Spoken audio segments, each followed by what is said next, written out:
Assalamu alaikum viewers and welcome to my channel Study Law with Bushra.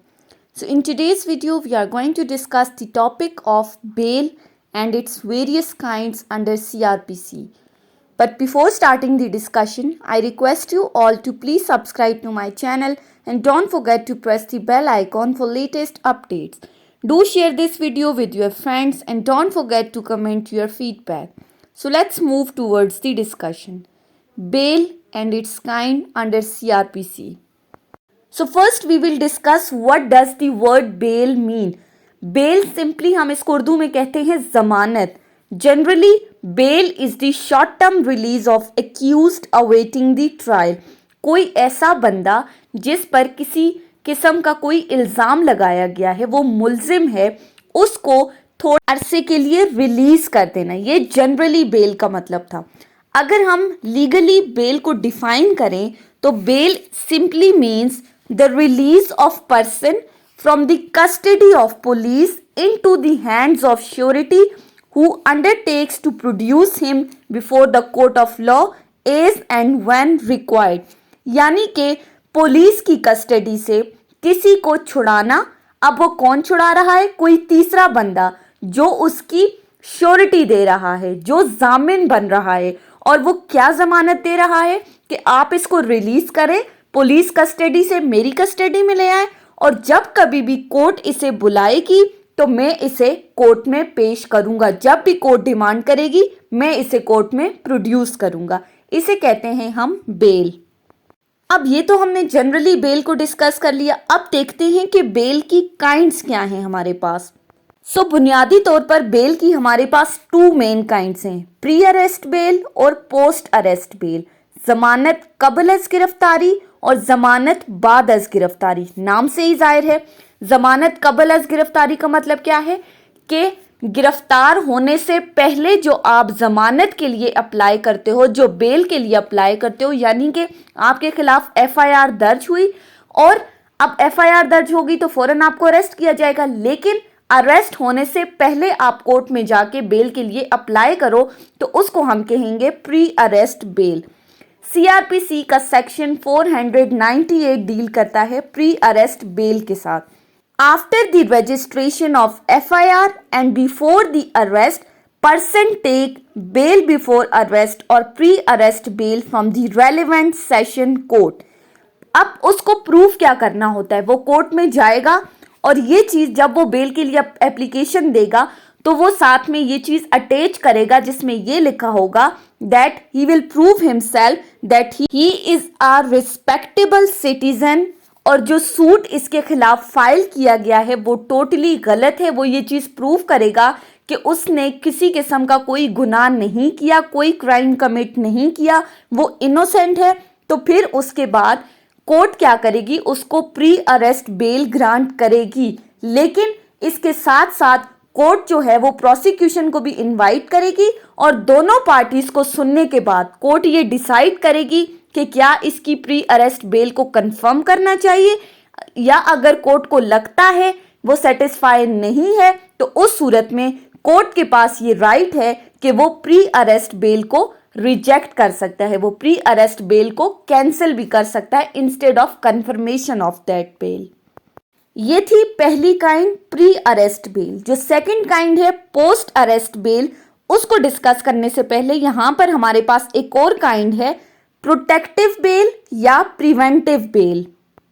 Preventive bell को हम कहते हैं हिफाजती जमानत. अब ये हमेशा प्री अरेस्ट बेल से पहले ग्रांट की जाती है. और ये किन सिचुएशन में ग्रांट की जाती है? फॉर एग्जाम्पल, अगर आप किसी दूसरे शहर में हैं और आपको ये पता चलता है कि आपके खिलाफ फलां शहर में एफआईआर कटी है और एफआईआर दर्ज होने के बाद अब वो आपको अरेस्ट करने के लिए ढूंढ रहे हैं और आपको ये एप्रीहेंशन होती है कि जैसे ही मैं अपने शहर वापस जाऊंगा तो वो मुझे तो फौरन अरेस्ट कर देंगे, तो मेरे पास तो बेल का कोई ऑप्शन ही नहीं रहेगा. तो इस सूरत में प्रोटेक्टिव बेल का ऑप्शन उस बंदे के पास है. यानी कि वो क्या करेगा, उसी प्रोविंस या उसी इलाके की सेशन कोर्ट में एक एप्लीकेशन फाइल करेगा और वो कोर्ट से डिमांड करेगा कि उसे प्रिवेंटिव बेल ग्रांट की. इसका क्या मकसद हुआ? To give an opportunity to the person to approach the relevant session court for bail before arrest. अब जब यहाँ से उसे प्रिवेंटिव बेल मिल गई तो वो वापस अपने शहर में जाएगा, अपने प्रोविंस में जाएगा और वहां जाकर अपनी कंसर्न कोर्ट से वो बेल बिफोर अरेस्ट के लिए अप्लाई करेगा। उसके बाद हमारे पास आती है पोस्ट अरेस्ट बेल, जमानत बाद अज गिरफ्तारी। यानी कि आपके खिलाफ एफआईआर दर्ज हो गई, आपको अरेस्ट कर लिया गया है, अब अरेस्ट होने के बाद आप बेल के लिए अप्लाई कर रहे हो। पोस्ट अरेस्ट बेल भी हमारे पास दो तरह की होती है, एक बेलेबल ऑफेंसेस में और एक नॉन बेलेबल ऑफेंसेस में। बेलेबल ऑफेंसेस में bail is granted as a matter of right. आप अपना हक मांग रहे हो, बेल का हक, ठीक है।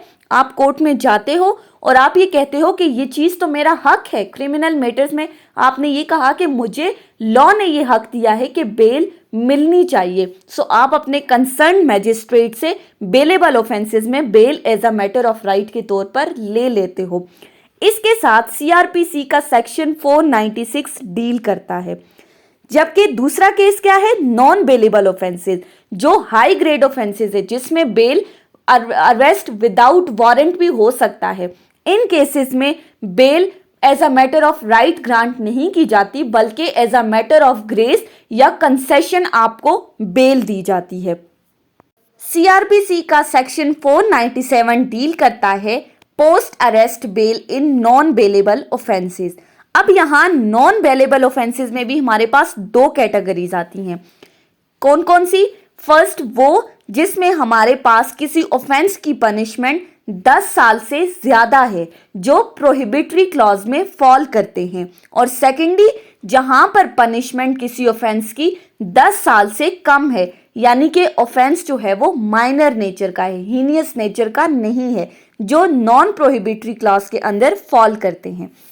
अब वो तमाम ऑफेंसेस जो नॉन प्रोहिबिटरी क्लॉज में फॉल करते हैं, जो माइनर नेचर के ऑफेंसेस हैं, उसमें बेल जनरली ग्रांट की जाती है। जनरल रूल तो क्या है कि जमानत दी जाएगी, लेकिन यहाँ पर भी एक एक्सेप्शन है।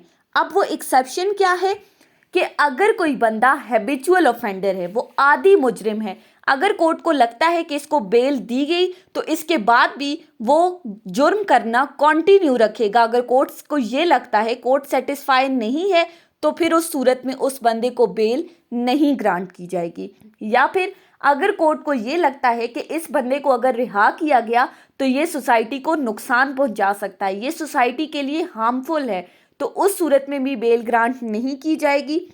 या फिर अगर कोर्ट को ये लगता है कि ये बंदा प्रोसिक्यूशन के एविडेंस में कुछ गड़बड़ करने वाला है, कुछ उलट पुलट करने वाला है प्रोसिक्यूशन के एविडेंसेस को, तो उस सूरत में भी नॉन प्रोहिबिटरी क्लॉज के अंदर फॉल करने वाले ऑफेंसेस में भी बेल ग्रांट नहीं की जाएगी। उसके बाद हमारे पास आता है प्रोहिबिटरी क्लॉज। अब वो तमाम ऑफेंसेस जो प्रोहिबिटरी क्लॉज के अंदर फॉल करते हैं, जो हीनियस नेचर के, सीरियस नेचर के ऑफेंसेस हैं, उस सूरत में बेल कभी भी ग्रांट नहीं की जाती। जनरल रूल तो क्या है कि इन सिचुएशन में किसी बंदे को भी जमानत नहीं दी जाएगी, लेकिन यहां पर भी हमारे पास एक एक्सेप्शन है। अब वो एक्सेप्शन क्या है? अगर एक्यूज्ड कोई वुमेन है तो फिर उस सूरत में बेल ग्रांट हो सकती है, या अगर कोई ऐसा बंदा है जिसने ऑफेंस कमिट किया है और उसकी एज 16 साल या उससे कम है, तो उस सूरत में नॉन बेलेबल ऑफेंसेस में भी उसे बेल ग्रांट की जाएगी। एंड थर्डली, अगर कोई बंदा सिक है, कोई बंदा लागर है, बीमार है, तो उस सूरत में भी उसे बेल ग्रांट की जाएगी। या अगर कोई ऐसा बंदा है जिसके केस में कोर्ट को कुछ डाउट्स हैं, कुछ शकूको शुबहात हैं कि फलां बंदे ने ये ऑफेंस कमिट नहीं किया, वो बंदा ऑफेंडर नहीं है, उस पर गलत इल्ज़ाम लगाया गया है, तो उस सूरत में भी नॉन बेलेबल ऑफेंसेस में, प्रोहिबिटरी क्लॉज के अंदर फॉल करने वाले ऑफेंसेस में भी बेल ग्रांट की जा सकती है।